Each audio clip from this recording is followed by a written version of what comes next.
Assalamualaikum warahmatullahi wabarakatuh. Perkenalkan nama saya Andito Lava Denova. Pada kesempatan kali ini, saya ingin mempresentasikan untuk memenuhi tugas ujian akhir semester saya, yaitu tentang pembuatan artikel jurnal pemasaran.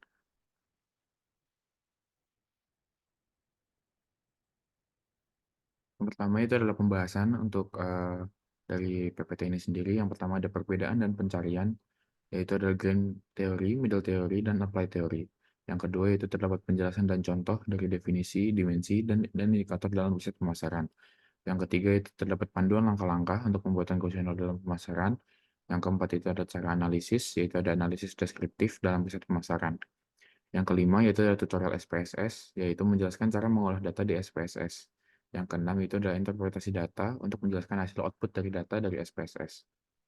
Dan yang ketujuh menjelaskan penulisan yang baik, menjelaskan penyusunan latar belakang dan juga tinjauan pustaka. Dan yang kedelapan yaitu ada cara publikasi, yaitu untuk cara mempublikasi jurnal sesuai skop pemasaran.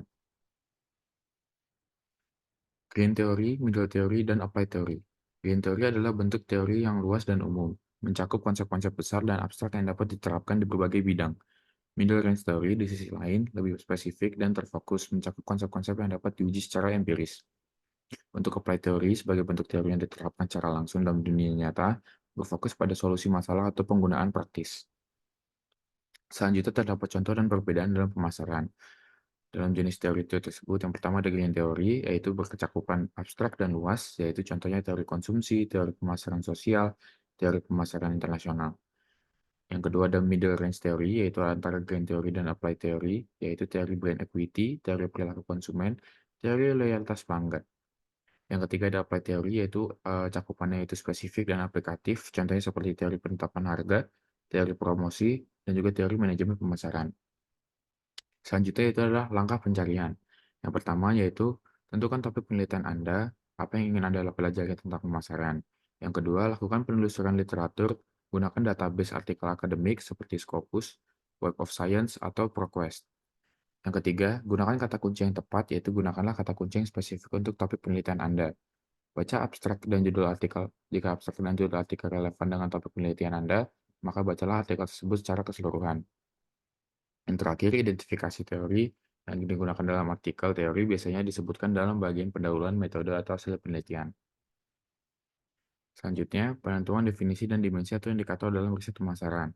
Dalam konteks riset pemasaran, penentuan definisi konsep dan dimensi atau indikator memegang peranan sentral berbagai fondasi dari keseluruhan proses penelitian. Definisi konsep berfungsi sebagai landasan konseptual yang menguraikan dengan jelas makna dan ruang lingkup dari fenomena yang akan diukur. Dengan kata lain, definisi konsep merinci secara terperinci aspek-aspek esensial yang terkandung dalam konsep tersebut. Sementara itu, dimensi atau indikator menjadi instrumen konkret yang digunakan untuk mengukur variabilitas dan perbedaan dalam konsep yang diteliti. Sebagai variabel pengukuran, dimensi atau indikator memberikan representasi operasional dari konsep tersebut, memungkinkan peneliti untuk mengumpulkan data empiris yang dapat dianalisis dan dapat diinterpretasikan. Oleh karena itu, proses penentuan definisi konsep dan dimensi atau indikator bukan hanya sekadar langkah formal. Selanjutnya yaitu adalah langkah penentuan definisi dan dimensi atau indikator. Yang pertama yaitu menentukan konsep yang akan diukur. Karena konsep adalah gagasan atau abstraksi yang digunakan untuk menjelaskan fenomena tertentu dalam riset pemasaran. Konsep yang sering diukur antara lain, yang pertama ada persepsi konsumen, yang kedua kepuasan pelanggan, yang ketiga loyalitas pelanggan. Lalu step berikutnya yaitu lakukan studi literatur. Studi literatur akan membantu Anda untuk memahami konsep yang akan diukur. Anda dapat mempelajari literatur tentang teori, penelitian, dan praktik pemasaran. Yang ketiga yaitu buat definisi konsep, yaitu definisi konsep harus jelas, ringkas, dan dapat diukur. Anda dapat menggunakan definisi konsep yang sudah ada atau membuat definisi konsep sendiri. Lalu berikutnya itu identifikasi dimensi atau indikator. Dimensi atau indikator adalah variabel digunakan untuk mengukur konsep. Dimensi atau indikator harus relevan dengan konsep yang dapat diukur. Yang terakhir, lakukan uji coba definisi dan dimensi atau indikator, yaitu uji coba definisi dan dimensi indikator dapat dilakukan dengan meminta pendapat pakar atau dengan melakukan uji coba lapangan. Berikutnya yaitu adalah contoh praktis penentuan definisi dan dimensi atau indikator tentang kepuasan pelanggan. Definisi konsep. Kepuasan pelanggan dapat didefinisikan sebagai tingkat kepuasan dan kebahagiaan pelanggan setelah berinteraksi dengan produk atau layanan suatu merek. Indikator contohnya itu pertama ada kualitas produk, berisikan evaluasi pelanggan terhadap keunggulan dan kekurangan produk. Yang kedua terdapat pelayanan pelanggan, responsif dan efektifnya interaksi dengan pelayanan pelanggan. Yang ketiga terdapat harga dan nilai, yaitu persepsi pelanggan terhadap hubungan antara harga dan nilai yang diberikan. Dan yang kelima yaitu loyalitas, tingkat keinginan untuk pelanggan untuk mempertahankan hubungan dengan merek tersebut. Selanjutnya, yaitu terdapat panduan membuat kuesioner untuk penelitian pemasaran. Yang pertama adalah tentukan tujuan penelitian, yang kedua identifikasi variabel yang diukur, yang ketiga buat kisi-kisi untuk kuesioner, yang keempat tulis pertanyaan-pertanyaan Anda, dan yang kelima yaitu tes kuesioner Anda. Contoh pertanyaan yang baik. Pertanyaan yang baik adalah pertanyaan yang jelas dan ringkas. Pertanyaan harus mudah dipahami oleh responden, relevan dengan tujuan penelitian. Pertanyaan harus berkaitan dengan variabel-variabel yang ingin Anda ukur. Dan yang terakhir yaitu objektif. Pertanyaan harus dirancang untuk menghindari bias. Berikutnya terdapat contoh pertanyaan, yaitu pertanyaan tertutup dan juga pertanyaan terbuka. Untuk pertanyaan tertutup, meminta responden untuk memilih jawaban dari daftar pilihan yang telah disediakan. Pertanyaan tertutup mudah dianalisis dan dapat digunakan untuk mengumpulkan data kuantitatif. Contohnya itu berapa usia Anda, berapa sering Anda membeli produk merek A. Sedangkan pertanyaan terbuka, yaitu meminta responden untuk memberikan jawabannya sendiri. Pertanyaan terbuka dapat digunakan untuk mengumpulkan data kualitatif yang lebih mendalam. Contohnya yaitu apa yang Anda sukai tentang produk merek A dan juga apa yang akan Anda ubah tentang produk merek A. Selanjutnya, analisis deskriptif. Analisis deskriptif adalah proses pengumpulan penyajian dan analisis data untuk menggambarkan karakteristik suatu kumpulan data. Analisis deskriptif dapat digunakan untuk data kuantitatif maupun kualitatif. Dalam riset pemasaran, analisis deskriptif sering digunakan untuk memahami karakteristik responden, produk, atau layanan yang diteliti. Hal pertama yang harus kita lakukan adalah menyiapkan data responden di Excel meliputi data jawaban responden, demografis, jawaban item pertanyaan, dan total pada setiap item variabel seperti gambar yang di samping. Gambar di samping merupakan data jawaban hasil responden yang akan diolah. Selanjutnya yaitu kita dapat melakukan analisis deskriptif di SPSS, yaitu aplikasi untuk pengolahan data. Yang pertama yaitu pindahkan data Excel ke SPSS dengan cara diimport atau bisa di-copy langsung, kemudian ubah nama dan label. Desimal kita bikin 0 dan measure-nya adalah scale. Kemudian kalian bisa lihat di gambar yaitu untuk analyze, klik analyze, lalu deskriptif statistik, lalu klik frequency untuk analisis demografis seperti jenis kelamin, tempat tinggal, dan lain-lain. Selanjutnya, untuk analisis jawaban responden, klik analyze, deskriptif statistik, dan deskriptif untuk memperoleh hasil minimum, maksimum, sum, min, dan standar deviasi pada total jawaban responden. Berikutnya adalah olah data di SPSS untuk menganalisis validitas, reliabilitas, dan regresi. Yang pertama, uji validitas. Kita bisa klik analyze, correlate, dan bivariate pada SPSS. Lalu kemudian pindahkan seluruh item yang digunakan untuk menguji satu variabel dalam pengukuran validitas ini. Lalu berikutnya sesuaikan format dengan menceklis Pearson dan Two-Tailed seperti gambar di samping. Lakukan pada seluruh item yang digunakan dalam penelitian. Yang kedua ada uji reliabilitas. Kita dapat klik Analyze, Scale, dan Reliability Analyze. Kemudian pindahkan seluruh item yang digunakan untuk menguji satu variabel dalam pengukuran validitas ini. Selanjutnya, klik Statistics dan pilih Scale if item delete, lalu klik Continue dan OK. Lakukan pada seluruh item per variabel yang digunakan dalam penelitian. Yang ketiga yaitu ada uji regresi sederhana. Pilih menu Analyze, klik menu Analyze di bagian atas layar, lalu pilih Regression, klik Regression di menu Analyze, lalu pilih Linear. Klik Linear di kotak dialog Regression. Pilih variabel bebas dan variabel terikat. Pada kotak dialog linear, terpilih variabel bebas yaitu X di kotak Independent Variables dan variabel terikat Y di kotak Dependent Variable. Lalu klik OK untuk menjalankan uji regresi sederhana. Interpretasi analisis deskriptif. Yang pertama ada analisis deskriptif demografis. Contohnya seperti pekerjaan, yaitu mayoritas responden sebanyak 43,2% adalah pegawai swasta atau PNS. Responden yang bekerja sebagai pelajar atau mahasiswa juga cukup banyak, yaitu sebesar 24,6%. Untuk responden yang berwirausaha juga cukup banyak, yaitu sebesar 18,6%. Untuk berdasarkan pendapatan, responden dengan pendapatan tertinggi adalah mereka yang berpenghasilan lebih dari 10 juta, yaitu 17,8%. Responden dengan pendapatan terendah adalah mereka yang berpenghasilan kurang dari 1 juta, yaitu 16,1%. Responden dengan pendapatan menengah adalah mereka yang berpenghasilan antara 1 juta sampai 10 juta, yaitu 64,9%.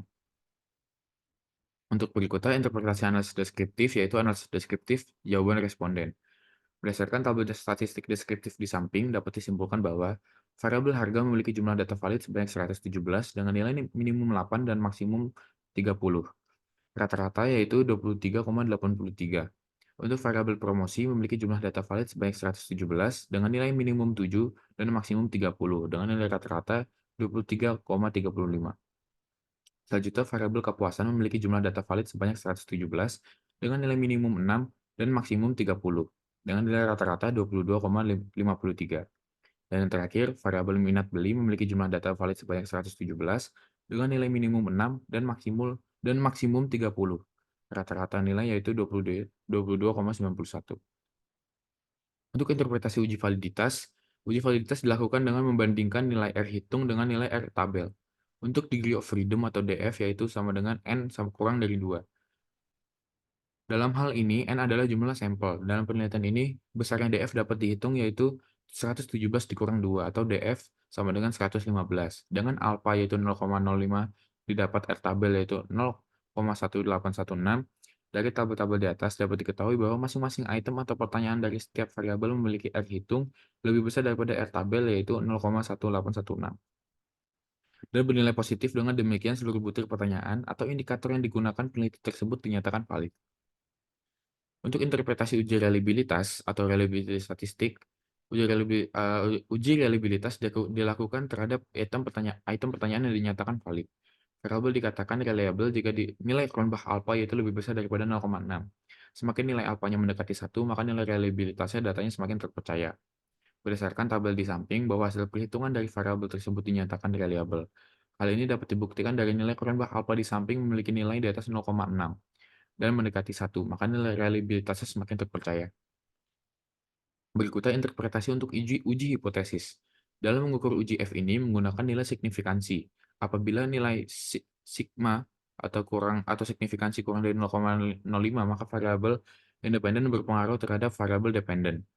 Dalam hal ini, nilai signifikansi pada variabel harga yaitu kurang 0,05, maka hipotesis harga mempengaruhi minat beli dapat diterima.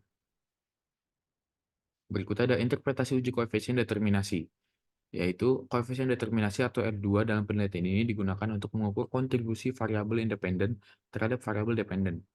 Dalam hal ini, nilai R2 sebesar 0,401, maka variabel harga berpengaruh terhadap minat beli sebesar 40,1%, sedangkan sisanya dipengaruhi oleh faktor lainnya.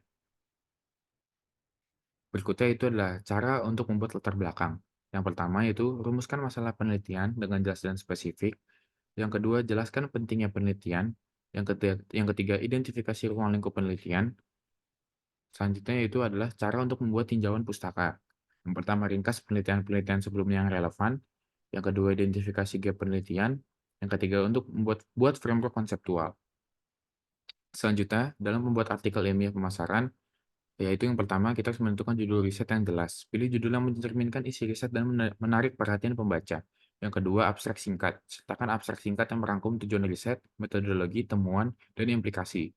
Yang ketiga, pendahuluan yang kuat. Jelaskan tujuan riset, makalah penelitian, dan relevansi riset terhadap praktik pemasaran. Dan yang keempat, metodologi riset, yaitu rinci metode yang digunakan, desain penelitian, sampel, instrumen, dan teknik analisis data. Yang kelima, hasil dan analisis. Lakukan analisis mendalam, yaitu menggunakan grafik, tabel, atau diagram jika diperlukan. Yang keenam, diskusi dan interpretasi hubungan kembali ke literatur yang ada. Dan tafsirkan temuan dalam konteks pemasaran. Untuk yang ketujuh, kesimpulan dan rekomendasi, yaitu meringkas temuan utama dan ajukan rekomendasi praktis untuk dunia pemasaran. Yang kedelapan, yaitu daftar pustaka. Cantumkan semua referensi yang digunakan dalam riset Anda dengan format yang sesuai. Lalu yang kesembilan, lampiran jika perlu, sertakan lampiran yang mungkin mendukung data atau informasi tambahan. Selanjutnya, itu langkah-langkah untuk publikasi jurnal. Langkah-langkah dalam publikasi jurnal yang pertama adalah pilih jurnal yang tepat. Lalu yang kedua, siapkan naskah jurnal. Ketiga, kirim naskah jurnal. Yang keempat, kita tunggu hasil review dari publisher. Yang kelima, yaitu kita lakukan revisi apabila memang ada. Yang keenam, kirim naskah yang telah direvisi. Yang ketujuh, tunggu keputusan akhir. Untuk tipsnya sendiri dari publikasi jurnal, yang pertama, kita harus mulailah dari awal. Yang kedua, menerima masukan atau umpan balik. Dan yang ketiga adalah bersabar untuk proses hingga jurnal kita publish. Baik, sekian presentasi saya pada kali ini. Semoga presentasi saya dapat membantu bagi pembaca di kedepannya. Sekian dari saya, terima kasih.